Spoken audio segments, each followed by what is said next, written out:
Water ఉండమా ఇంటికి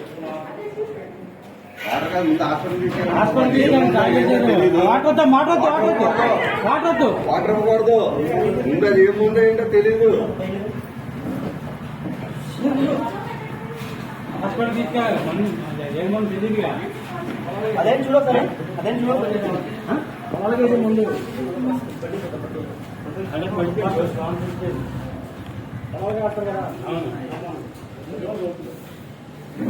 కూడా తీసుకెళ్ళండి పేపర్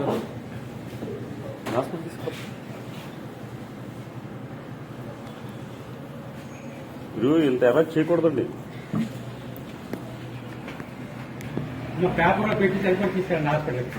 డబ్బా కూడా తీసుకెళ్ళండి, దాంట్లో ట్రీట్మెంట్ ఇస్తుంది.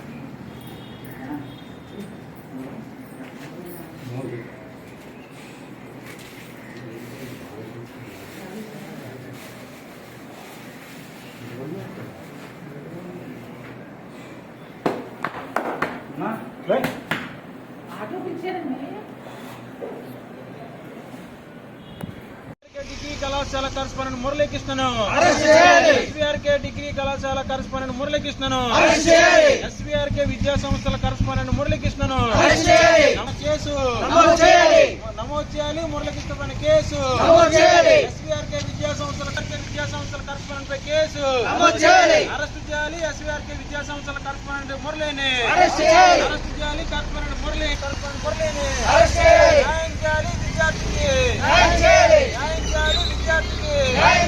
ఎస్వీఆర్కే బాధితులుగా ఉన్నటువంటి విద్యార్థి వైద్య సదుపాయం అందించాలి. విద్యార్థికి మెరుగైన వైద్య సదుపాయం అందించాలి. విద్యార్థికి మెరుగైన వైద్య సదుపాయం అందించాలి. విద్యార్థికి మెరుగైన వైద్య సదుపాయం అందించాలి. ఇప్పటిదాకా నమోదు చేయకపోవడం, ఇప్పటిదాకా కరస్పాండెంట్ పై కేసు నమోదు చేయకపోవడం, కాపాడాలి విద్యార్థుల భవిష్యత్తును, చేయబోయిన అత్యుత విద్యార్థి భవిష్యత్తును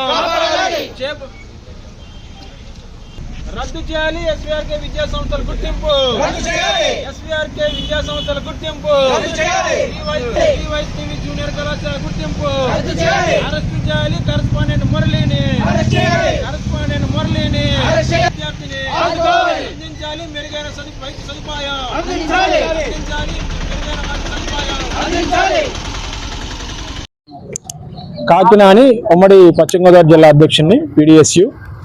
ఈ నెల 5వ తేదీన ఎస్వీఆర్కే మరియు శ్రీ వైష్ణవి విద్యా సంస్థల ప్రాంగణంలో చేయబోయిన అత్యుత్తమైనటువంటి విద్యార్థి నా సర్టిఫికేట్ నాకు ఇవ్వండి అని చెప్పి విసిగి చెంది తిరిగి ఆ రోజు పాయిజన్ అంటే గడ్డి మందు తాగడం జరిగింది. వెంటనే అక్కడ ఉన్నటువంటి బ్రదర్ కూడా హాస్పిటల్లో జాయిన్ చేశారు, అంత మీ అందరికీ తెలుసు. అయితే ఆ విద్యార్థికి న్యాయం చేయాలని మేము కళాశాలకు వెళ్ళి ఆందోళన చేస్తే మా మీద కేసులు పెట్టారు. కానీ ఆ విద్యార్థిని వేధించి ఈరోజు సూసైడ్ చేసుకోవడానికి దారి తీసినటువంటి పరిణామాల నేపథ్యంలో ఎవరైతే క్రియాశీలక పాత్ర పోషించాడో మురళీకృష్ణ అన్నాడో అతని మీద ఇప్పటిదాకా కూడా ఒక కేసు కూడా ఫైల్ చేయలే. ఇప్పటికీ MLC అయిపోయింది. ప్రభుత్వ హాస్పిటల్లో విజయవాడ హాస్పిటల్ ప్రిఫర్ చేశారు, అక్కడ కూడా MLC కేసు అనేది సిద్ధంగా ఉన్నాయి. కానీ ఇక్కడ 3 టౌన్లో మాత్రం ఎక్కడ కూడా కేసు నమోదు చేసిన పరిస్థితి కనబడట్లేదు. అయితే న్యాయం కోసం పనిచేసిన విద్యార్థి సంఘాల మీద కేసులు పెట్టడానికి మాత్రం మీ పెన్నులు పనిచేస్తాయి. కానీ అన్యాయంగా విద్యార్థుల జీవితాలని వాళ్ళ ప్రాణాలతో చెలగాటం ఎవరైతే ఈ మురళీకృష్ణ అని ఉంటున్నారో అతని మీద చర్యలు తీసుకోవడానికి మాత్రం అధికారులు ఎందుకు సందేహిస్తానని అడుగుతాను. అట్లాగే అతను విద్యా వ్యవస్థను అన్నిటి కూడా బెస్ట్ పట్టిస్తా ఉన్నాడు. ఏదైతే డిస్టెన్స్ ఎడ్యుకేషన్ ఉన్నో దాన్ని మొత్తం కూడా చూస్ కాపీల పేరుతో స్లిప్పుల పేరుతో ఈ రోజు 1500 నుంచి 2000 రూపాయలు వసూలు చేస్తూ పేపర్ ఇంటికి ఇవ్వాలంటే 1500 రూపాయలు ఈ రోజు డిస్టెన్స్ ఎడ్యుకేషన్ PG కానీ డిగ్రీ కానీ వసూలు చేసే పరిస్థితుంది. ఇది అందరూ మీడియాలో అందరికి కూడా తెలుసు. అయితే కొంతమంది వెనకాలండి ఈ రోజు అతన్ని కాపాడుతూ ఉన్నారని కూడా తెలుస్తా ఉంది.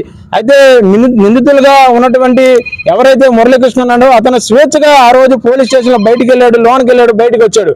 కానీ న్యాయం కోసం పనిచేసిన మేము మాత్రం ఆ రోజు రాత్రి 9:30 వరకు స్టేషన్లో నుండి కేసు పెట్టించుకొని ఈరోజు బయటికి రావాల్సిన పరిస్థితి ఉందంటే నిజంగా ఒక విద్యార్థికి అన్యాయం జరిగితే వ్యవస్థలు ఏం పనిచేస్తామని అడుగుతా ఉన్నాం. అదేవిధంగా ఈ ఎవరైతే కరస్పాండెంట్ మురళి ఉన్నాడో అతని కాలేజీలో అనేక రకాల ఎలిగేషన్స్ ఉన్నాయి. ఒకే బిల్డింగ్ లో Shri Vaishnavi junior college, SVRK degree college, Nagarjuna university study centre exam centre, Andhra university exam centre study centre, అపోస్ డిస్టెన్స్ సెంటర్, అట్లాగే సూర్య హాస్టల్ కూడా బయట ఉంది. నెలన్నర క్రితం RIO KV చంద్రశేఖర్ బాబు గారికి రికార్డెడ్ గా మేము కంప్లైంట్ ఇచ్చాం. దాని మీద ఎక్కడా కూడా యాక్షన్ తీసుకోపోగా దాని మీద సమర్థిస్తూ ఆర్ఐఓ గారు మాట్లాడారంటే ఆర్ఐఓ గారికి ఈ కాలేజ్ యాజమాన్యానికి సంబంధం ఏంటని అడుగుతా ఉన్నాం. మొన్న మా బాబు ఒక 4 days ముందు మురళి గారు అనే ప్రిన్సిపాల్ గారి దగ్గరికి వెళ్ళి సర్టిఫికేట్ కోసం అడుగుతున్నారండి. 2 నెలల నుంచి అడుగుతున్నారు సార్. అడిగినా కానీ ఇదిగో ఇస్తాను, ఇదిగో మీ ఇంటికి వచ్చేసింది సర్టిఫికేట్ అని లంచం 3,000, 4,000, 5,000 అని ₹1,00,000 వరకు వెళ్ళిపోయారు సార్.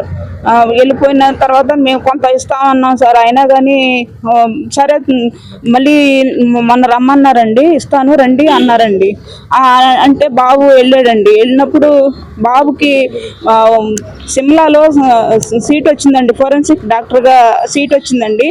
అక్కడ వాళ్ళు అక్కడ కూడా ఫీజు కట్టారండి. ఫీజు కట్టినప్పుడు అక్కడ ఇంటర్మీడియట్ది 10th ఇచ్చేసారండి. ఇంటర్మీడియట్ది కూడా కావాలన్నారండి సర్టిఫికేట్. దానివలన మొన్న 1 month అవుతుందండి వచ్చి ఇక్కడ సార్ని మురళి గారిని అడిగారండి.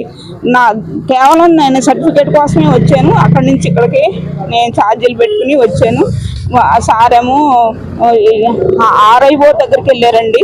ఆర్ఐఓ దగ్గరికి వెళ్ళి అయితే మేము కాలేజీ పంపించేసామమ్మా మీ సర్టిఫికేట్ అన్నారండి. కాలేజీ దగ్గరికి వచ్చి అడుగుతుంటేనేమో ఇదిగో ఇస్తాను, ఇదిగో మీ ఇంటికి పంపించేసాము, మాకు తెలియదు సర్టిఫికేట్ ఏమైందో, నువ్వు ఎవరు చెప్పుకుంటావు చెప్పుకో అని డిమాండ్ చేస్తున్నారు సార్. బాబుని కూడా తిట్టాడంటండి. తిట్టితే మేము డబ్బులు ఇవ్వటానికి కూడా కొన్ని డబ్బులు ఇచ్చేసానన్నా, డబ్బులు ఇచ్చినా కానీ ఇవ్వకపోతే అప్పుడు చెప్తానులే అన్నారండి. పెద్దోళ్ళకి కూడా చెప్పాను సార్. చెప్పినప్పుడు నేను ఇస్తానులే రా అన్నారంటండి. మొన్న 4 days ముందు ఇస్తానని రమ్మని వెళ్ళి 4-5 వెళ్ళారు సార్. వాళ్ళ కజిన్ తమ్ముడు వీళ్ళందరూ వెళ్ళారండి.